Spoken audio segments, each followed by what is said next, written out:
जिंदगी जिंदाबाद। नमस्कार, अच्छे हैं आप लोग?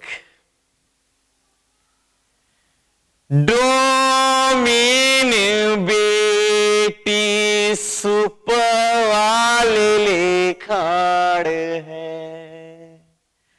डोमिन बेटी सुपवाले लेखाड़ है। धोबिन बेटा हथवा जोड़े खाड़े हैं। मालिन बेटी फूल वाले लेखाड़ है। ला ला ला ला ला। भारतीय त्योहारों के लोक गीतों में हम समाज के निम्न वर्ग के लोगों को तो उच्च स्थान दिए हैं, किंतु सामान्य जीवन में हम उन्हें वो सम्मान नहीं दे पा रहे हैं। वास्तव में समाज के सभी वर्गों की आवश्यकता है जीवन निर्वहन के लिए। समाज के सभी वर्ग का होना आवश्यक है, तब जाके जीवन में पूर्णता आती है। कोई हमारे लिए जूता चप्पल बनाते हैं, कोई हमारे लिए बर्तन बनाते हैं, तो कोई हमारे लिए अनाज उपजाते हैं, कोई हमारे लिए सोनार का काम, तो कोई लोहार का काम। न जाने कितने किरदार हमारे जीवन में पूर्णता देने का काम करते हैं। हम समाज के इन सभी वर्गों के वास्तव में ऋणी रहेंगे, लेकिन हमारा दृष्टिकोण कितना नीचे तल का इसी बात से समझ सकते हैं कि इनके द्वारा बनाए गए सामग्री को हम अपने पूजा कार्यों में प्रयोग तो करते हैं, लेकिन हम फिर इस इंसान से, इन इंसानों से नफरत क्यों करते हैं? इन इंसानों से छुआछूत की भावना क्यों? जाति प्रथा को लेकर इतना भेदभाव क्यों?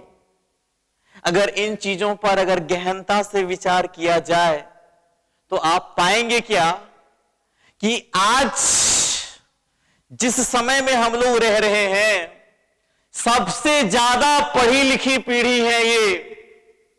अफसोस, सबसे ज्यादा पढ़ी लिखी पीढ़ी होने के बावजूद भी सबसे ज्यादा जाति प्रथा का भेदभाव आज देखने के लिए मिल रहा है।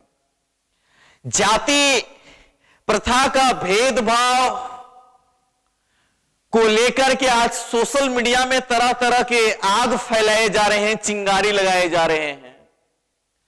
तो अभी जितनी पढ़ी लिखी पीढ़ी है, तो पता नहीं ये क्या पढ़ रही है जो जाति धर्म के नाम पर लड़ रही है।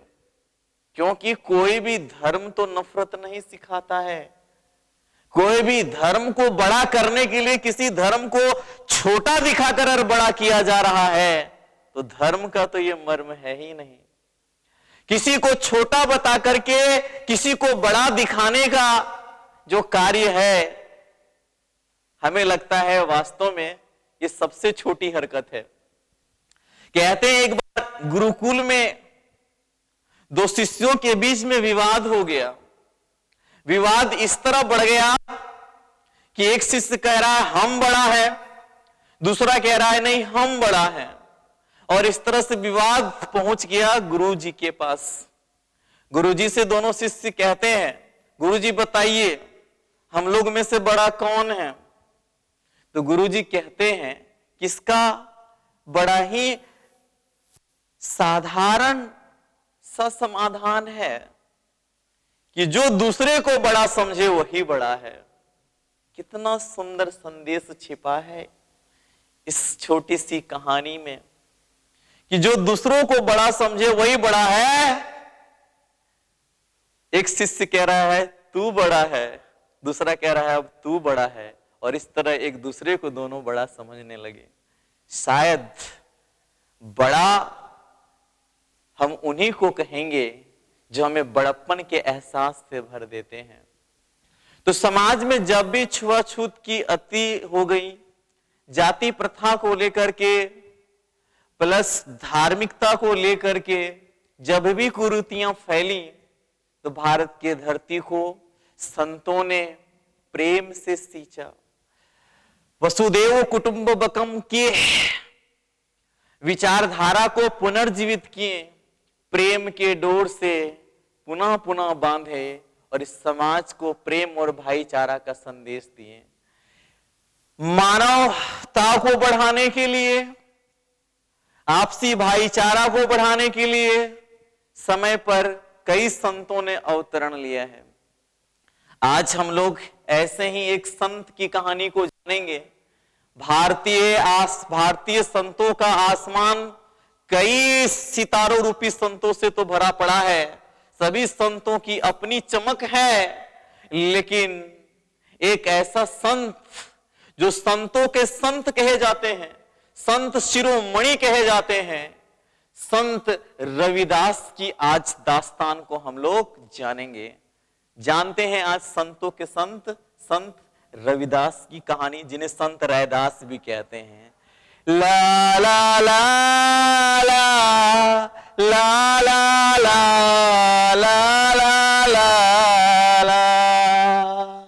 ला ला ला ला ला। संतों का संत, संत रविदास।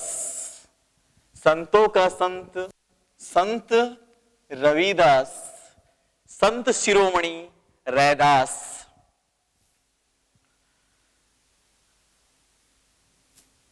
संतों के संत, संत रविदास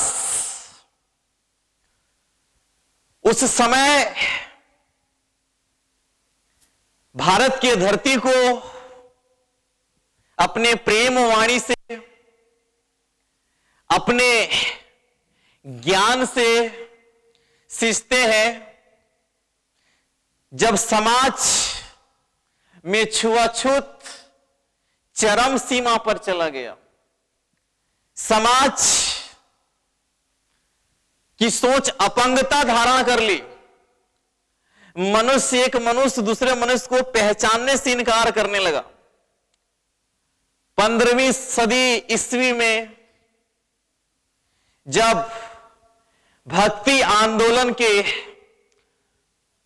पुष्प के सुगंध महक रहे थे भारत में, वैष्णव संप्रदाय को बढ़ावा जब दे रहे थे रामानंद, उन्हीं रामानंद के शिष्य में संत रैदास। संत रैदास की जीवन गाथा का प्रारंभ, वैसे इनकी जितनी भी जानकारियां वैसे हैं, जन्म और इनकी मृत्यु तिथि को लेकर इनमें कुछ विवाद है, इसलिए हम लोग एक मुख्य धारणा को लेंगे कि इनकी जीवन काल जो है 15वीं सदी ईस्वी से लेकर के 16वीं सदी ईस्वी के बीच में रहा।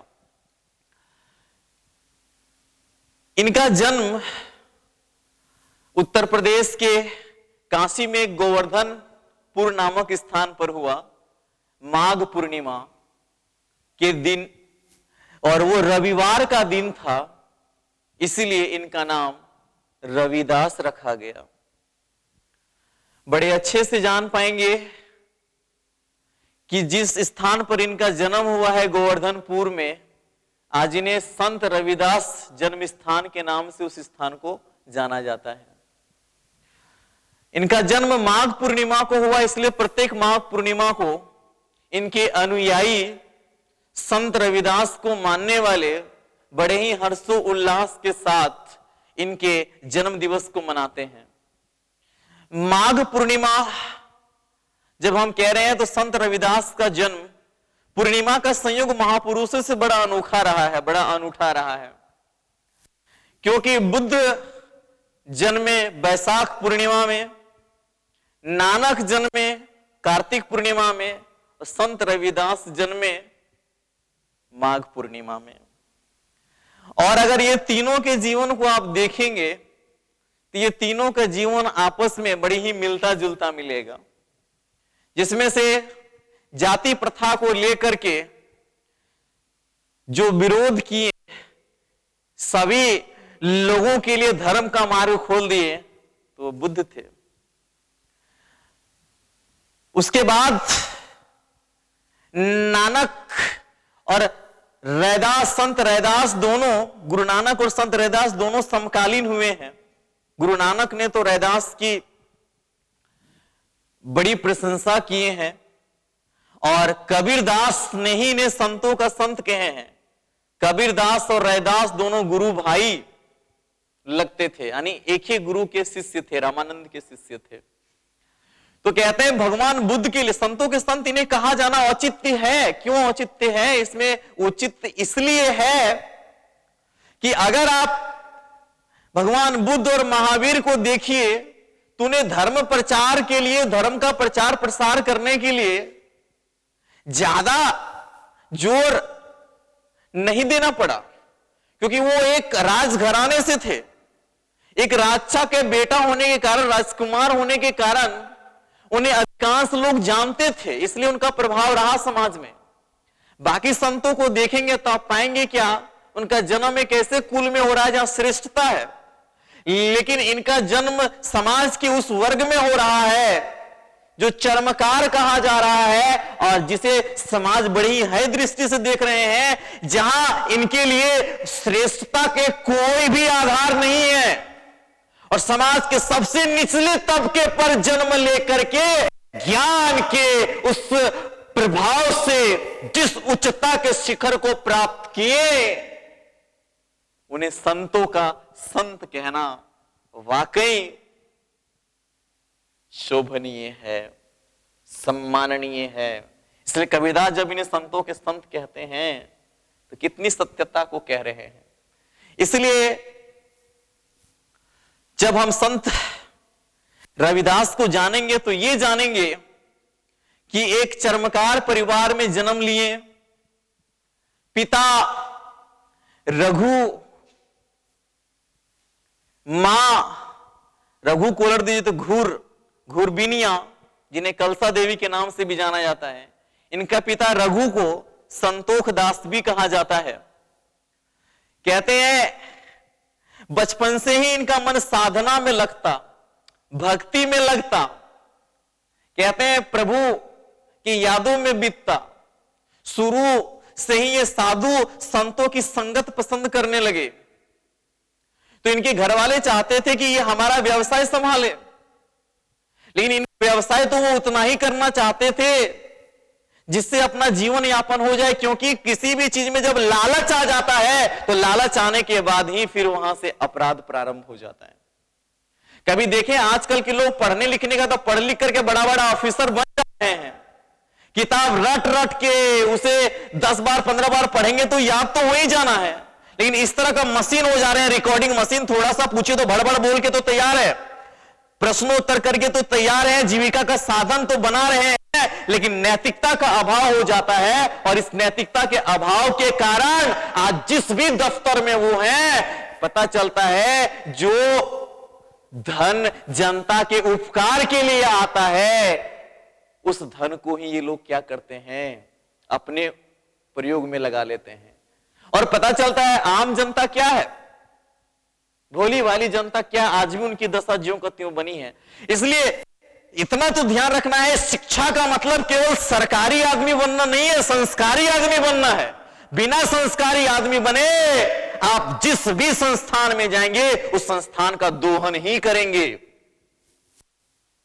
इसलिए हम संत रविदास से सीख सकते हैं कि जब घर वाले इनको कहते हैं कि बेटा तू इसमें बिजनेस में ज्यादा ध्यान दे, व्यवसाय पर ध्यान दे, वो कहते हैं मुझे इतना ही जिसमें मैं अपना जीवन यापन चला सकूं, साधु संतों को खिला सकूं, बस इतना ही है, बाकी लालच बढ़ा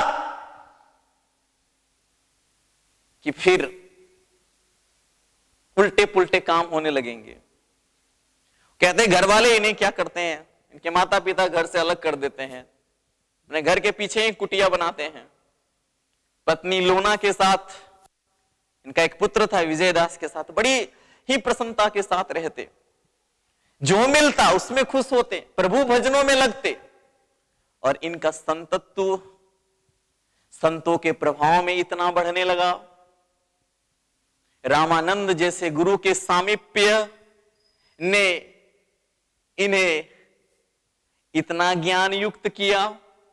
हम जब एक अच्छे स्रोत से जुड़ जाते हैं ना, तो निस्संदेह हम उसके प्रभाव में अच्छे हो जाते हैं। तो हमारा जुड़ाव किसके साथ है, उसी के अनुरूप हमारा जीवन होने लगता है। तो रामानंद के साथ जुड़े, रामानंद ने जाति प्रथा से मुक्त होकर के जो इन्होंने 12 शिष्य बनाए, रामानंद के जो 12 शिष्य हैं, जिसमें से कबीरदास और रैदास आते हैं, दोनों निर्गुण भक्ति के उपासक हुए। निर्गुण भक्ति के उपासक अर्थात जाति प्रथा का विरोध किए, समाज की कुरीतियों का विरोध किए, अवतारवाद का विरोध किए, धार्मिक कर्मकांड का विरोध किए, और वास्तव में कर्म को ही पूजा बनाने का संदेश दिए। कुछ ना छोड़े ये लोग, कबीरदास कुछ भी ना छोड़े और सब पा लिए। वो एक जुलाहा है, कपड़ा बिनने का काम करते हैं कबीरदास, और वो कहते हैं धीरे धीरे बीनी रे चदरिया, जियों के त्यों धर दीनी। कबीरदास कहते हैं कि झीनी झीनी बीनी रे चदरिया, कहते हैं हे प्रभु मैं तेरा ही चादर बना रहा हूं, तेरे जन को ही मैं पहना रहा हूं, तेरा तुझको सौंपते हैं, क्या लागे मेरा, क्या है मेरा। और जब उनके कबीरदास के शिष्य कहते हैं कि आप इतने बड़े गुरु बन गए हैं, आपके इतने शिष्य हो गए हैं, तब जुलाहा वाला काम छोड़िए, कपड़ा बिनने का काम छोड़िए। कबीरदास कहते हैं कि जुलाहा का काम में क्या लाज शर्म करना, वो ईश्वर भी तो एक जुलाहा ही है, वो भी एक तो बुनकर है, हम बस छोटा सा कपड़ा बिनते हैं, और वो ईश्वर इस संसार का ताना बाना बिनता है। उसे जब नहीं लाज आ रही है तो हमें क्या लाज करना। रैदास भी जीवन भर जूता बनाने का काम करते रहे, कर्म को ही पूजा बनाए, कुछ ना छोड़े, और सब कुछ पा लिए। पाना था सो पा लिया, अब कुछ रहा न बाकी। कहते हैं जिस दिन आप योग्य हो जाते हैं तो आपको राम को वन वन ढूंढने की जरूरत नहीं है, राम खुद चल के आ जाते हैं। कर्म को पूजा कहे।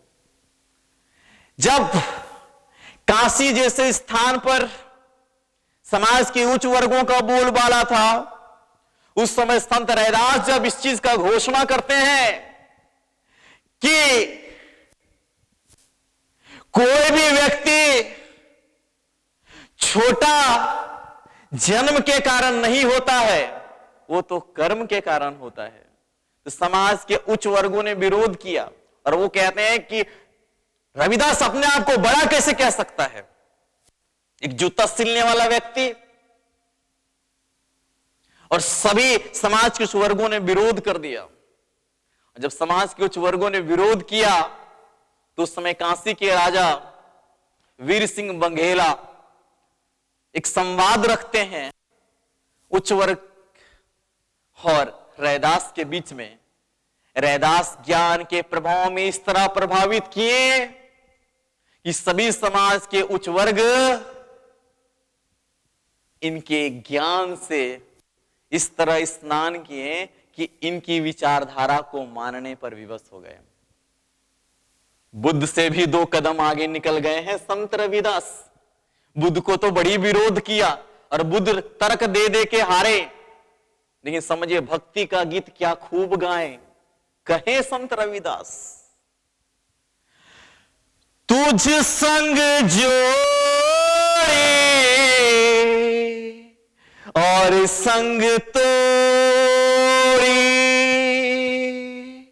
प्रभु तुम दीपक हम बाती। और कहते वो जब करा रहा है तो फिर क्या चिंता करना।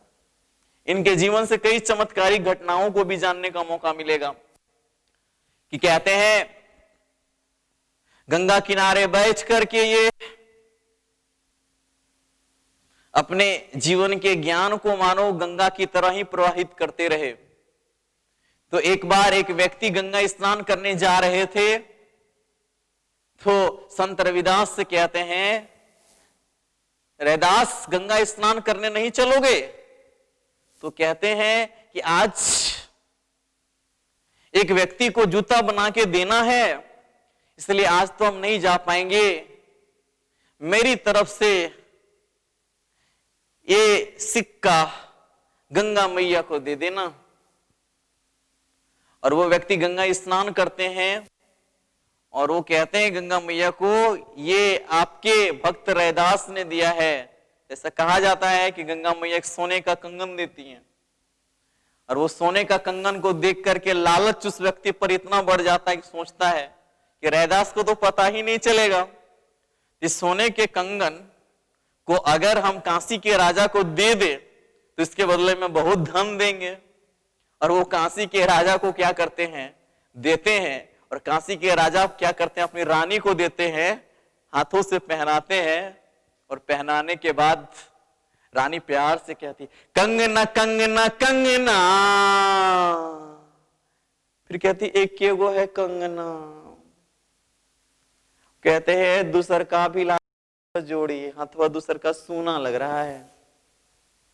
राजा ने तुरंत कहा उस व्यक्ति को बुलाओ, और वो व्यक्ति को बुलाया गया, बोला कि इसका दूसरा जोड़ी ला। अब ये दूसरा जोड़ी कहां से लाएगा?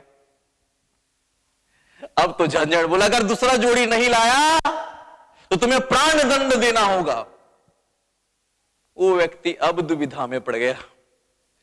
तो फिर क्या करता है, वो व्यक्ति जाता है रैदास के पास और रैदास से कहते हैं, रैदास ऐसी सी बात है, गंगा मैया तुम्हें सोने का कंगना दी थी, हम लालच में पड़ के राजा को दे दिए, अब दूसरा जोड़ी।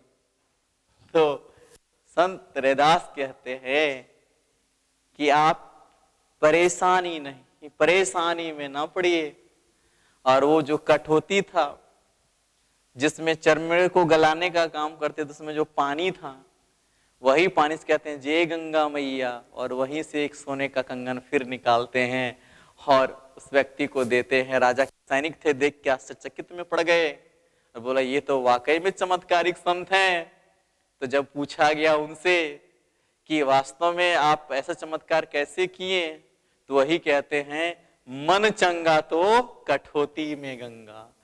मन अगर चंगा है, मन पवित्र है, तो कठौती ही में जो रखा जल है वो गंगा जल हो जाता है, वही हो जाता। हमारा ये विश्वास, हमारी आस्था ही क्या करता है, ईश्वर को जन्म देता है। तो इसलिए विश्वास रखा गया। तो इसलिए आप ध्यान रखेंगे, हम सभी लोग इस चीज को जानेंगे कि मन चंगा तो कठौती में गंगा। ये किनका कथन है? संत रविदास का कथन है। कहते हैं ज्ञान जब आ जाता है, जब बादल ना पता मेघों से भर गया तो वो बरसना चाहता है, तो फिर वो ज्ञान कोई एक जगह रह जाए तो पता चलता है पूरा मानवता का कल्याण नहीं होगा। तो इस तरह से समाज में छुआछूत की, समाज में उच्च नीच की जो भेदभाव था उसे दूर करने के लिए दूर दूर की यात्राएं किए संत रविदास। इस दौरान वो उत्तर प्रदेश, मध्य प्रदेश, पंजाब, राजस्थान की यात्राएं किए। और ध्यान देने योग्य बात यह है, वहीं जब राजस्थान की यात्रा ये किए, जब राजस्थान गए तो वहीं राजस्थान में एक राजघराने की मीरा, वो प्रेम दीवानी जो जीवन के विरह में थी, वो मीरा जो कृष्ण को पिया मान बैठी थी, अब एक ऐसे गुरु की जरूरत थी जो सब पी के साथ जोड़ दे। संत रविदास गलियों में गाते जा रहे थे, गुनगुनाते जा रहे थे, राम नाम के हीरे मोती मैं बिखराऊं गली गली, ले रे कोई राम का प्यारा मैं शोर मचाऊं गली गली। राम नाम के हीरे मोती मैं बिखराऊं गली गली, ले रे कोई राम का प्यारा मैं शोर मचाऊं गली गली। मीरा को तो साधु संतों का संगति शुरू से ही भाता था। मीरा जब ये सुनी कि एक संत आए हैं, वो दौड़े दौड़े सुनने जाती हैं और सुनने के बाद इतना मोहित होती है कि खो जाती हैं। मिल गया वो किनारा, मिल गया वो नैया जो ले जाएगा उस घाट, मिला देगा उस पिया से, होगा मीरा का पिया मिलन, जिसके लिए वो वर्षों वर्षों का इंतजार कर रही थी। और रैदास ने उन्हें अपना शिष्य बनाया। उन्हें अपना शिष्य बनाते हैं और बनाने के बाद प्रभु नाम का मंत्र देते हैं और मीरा गाती है, बावरी होती है और कहती है बड़ी प्यार से। क्या कहती है मीरा? कहती हैं, क्या कहती हैं? पिय को खोजन मैं चली गली गली, पिय को खोजन मैं चली गली गली, बन के मैं तेरी पगली पिय ढूंढूं गली गली। हो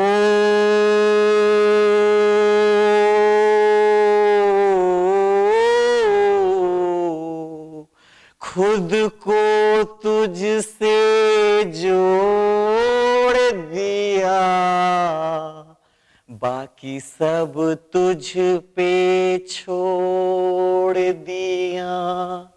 हो मेरे गुरुवर, खुद को तुझसे जोड़ दिया, बाकी सब तुझ पर छोड़ दिया। हो ऐसा पागल कर दो मुझको, मैं भूल जाऊं खुद को। पायो जी मैंने राम रतन धन पायो, वस्तु अमोलक दी मेरे गुरु ने। हो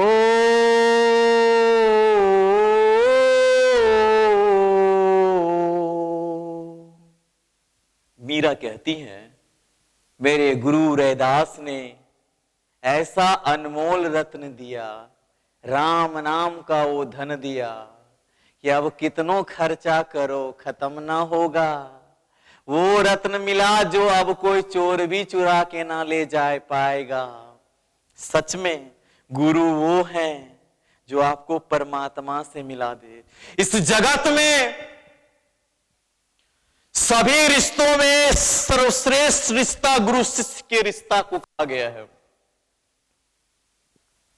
क्योंकि बाकी जो रिश्ते हैं वो रिश्ते या तो तन के हैं या मन के हैं या दिल के रिश्ते हैं, लेकिन इकलौता रिश्ता है गुरु शिष्य का रिश्ता जो आत्मिक रिश्ता है, जिसका रिश्ता आत्मा के साथ है। इसलिए गुरु को ईश्वर से भी ऊंचा दर्जा दिया गया है।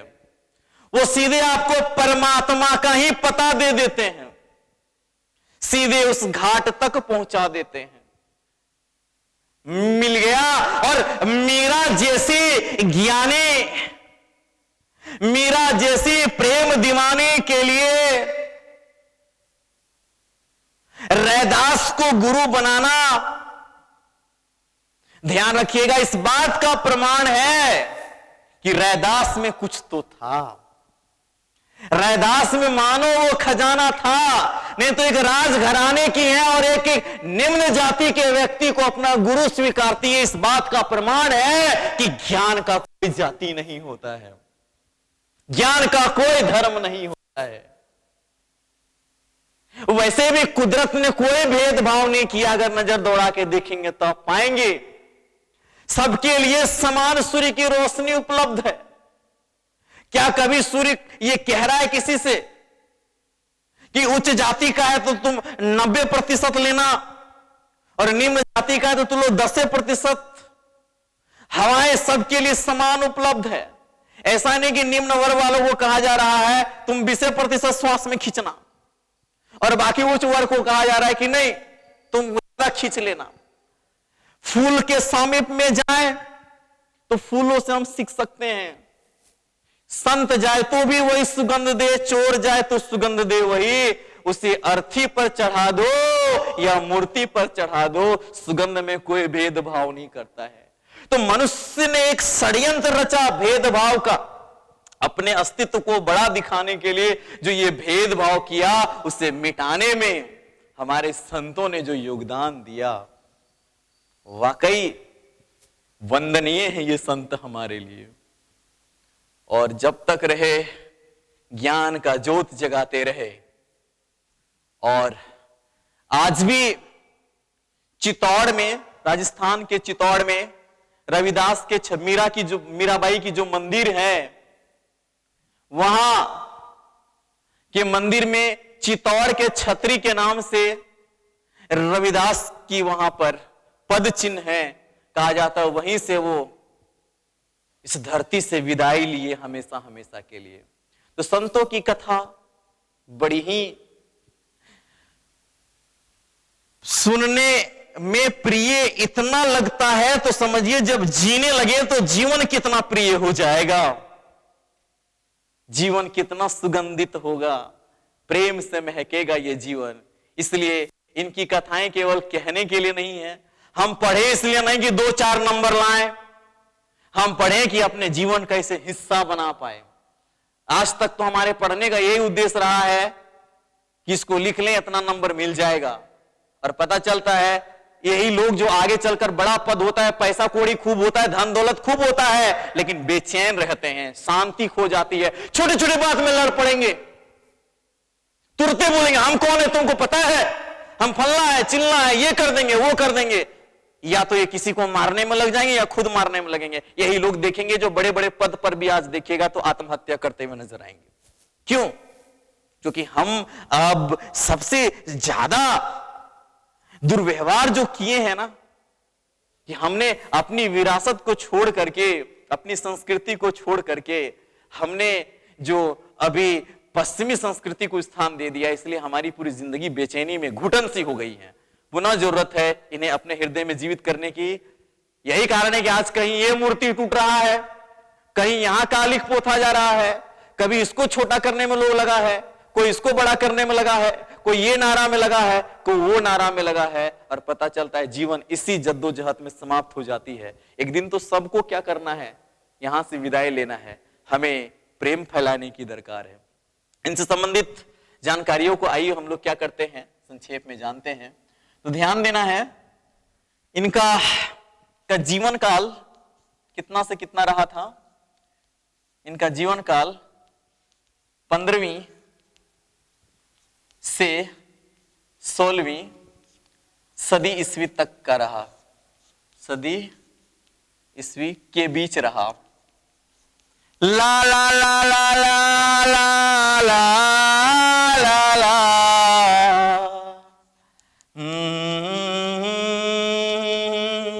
जन्मस्थान गोवर्धनपुर जो काशी में है, जिसे वाराणसी भी कहा जाता है। और ध्यान रखिएगा ये किस राज्य में है? उत्तर प्रदेश में है। उसके बाद जानना है, हालांकि मृत्यु स्थान बताया जाता है,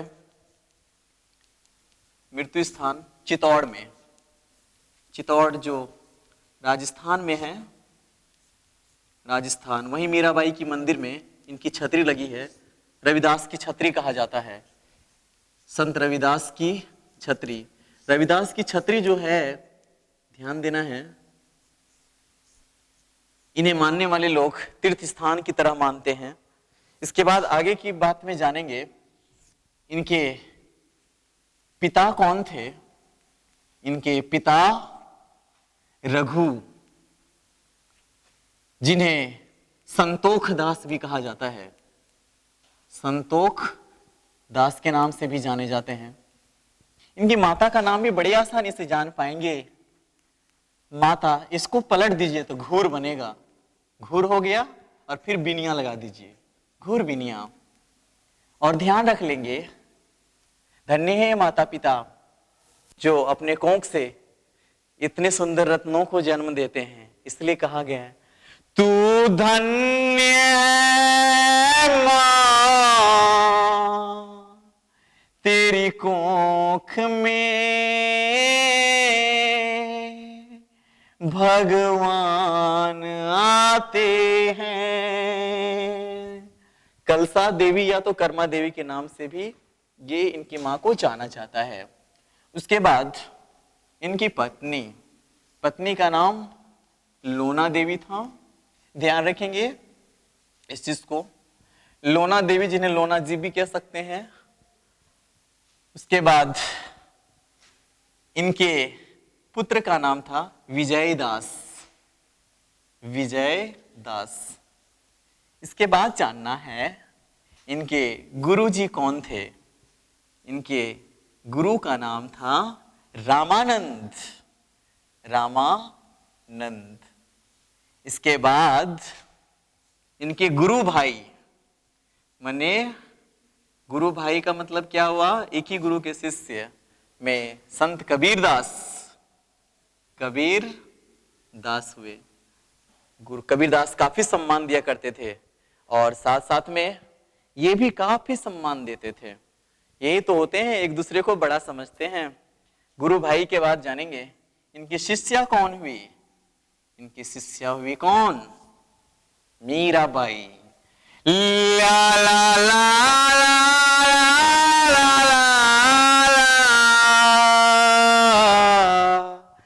ला ला ला ला ला ला, लेके एक तारा प्यार का कृष्ण को रिझाने लगी। एक जोगन राजस्थानी,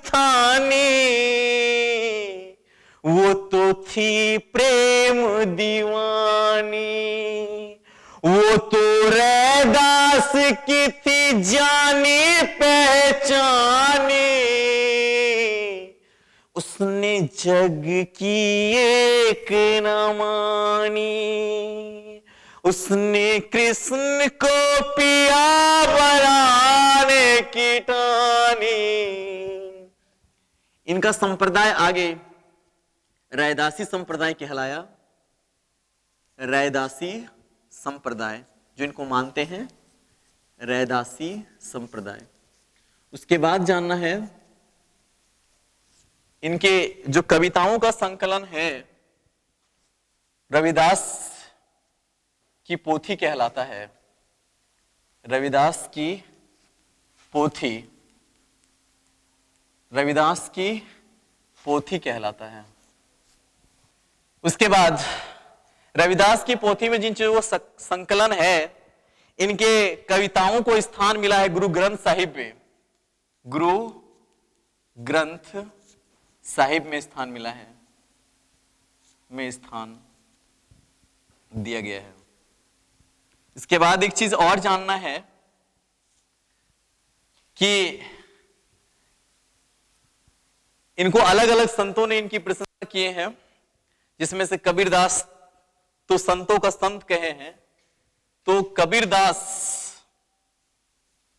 कबीरदास इन्हें संतों का संत, इन्हें संतों का संत या संत शिरोमणि, संतों का संत कहे। ये निर्गुण उपासक थे। निर्गुण उपासक मतलब कर्मकांडों का विरोध करते थे। ये कर्म को ही पूजा कहा करते थे। तो ये संत रविदास से जुड़ी महत्वपूर्ण जानकारियां हैं। हम लोग संत रविदास जो प्रभु भजन को गा गए, उस भजन को आइए सुनते हैं और अपने हृदय में प्रेम का संचार करते हैं। समाज में आज वास्तव में प्रेम फैलाने की दरकार है। आज जिस तरह से नफरत की आग लगी है, ये संत हमारे लिए बहुत ज्यादा, इनकी वाणियां उपयोगी होंगी। कहा करते थे संत रविदास, कितना सुंदर प्रभु को रिझाते थे। कह प्रभु जी तुम घन वन हम मोरा, जैसे चितवत चंद चकोरा। प्रभु जी तुम दीपक हम बाती, जाकी बरे दिन राती। प्रभु जी तुम मोती हम धागा, जैसे सोना ही मिलत सुहागा। प्रभु अब राम नाम रट लागी, दिन रात गाए रैदासा। कहते हैं तुम संग प्रीत जोड़ी है प्रभु, अब तुम्हारे ही नाम की रट लागी है। कहते हैं कि तुम अगर एक घना वन हो तो हम मोर हैं।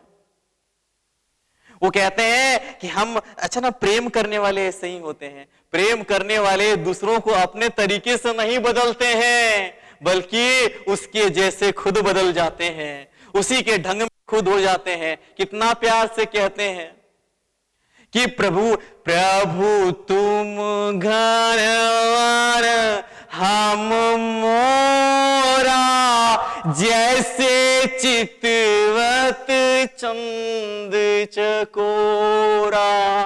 कि अगर आप एक घना जंगल है प्रभु, तो हम आपका एक मोर है।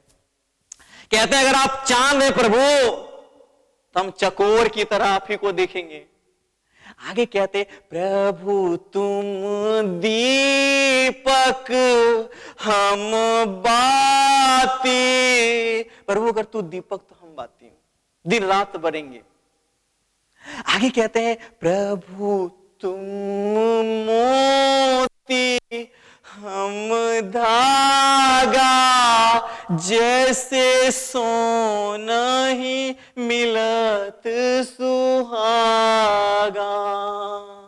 कहते हैं मोती तो मैं धागा, एक दूजे के बिन हम सब क्या है, अभागा है। इसी प्रेम को जगाने की जरूरत है। आइए प्रेम में जीते हैं। प्रेमम शरणम गच्छामि। जिंदगी जिंदाबाद।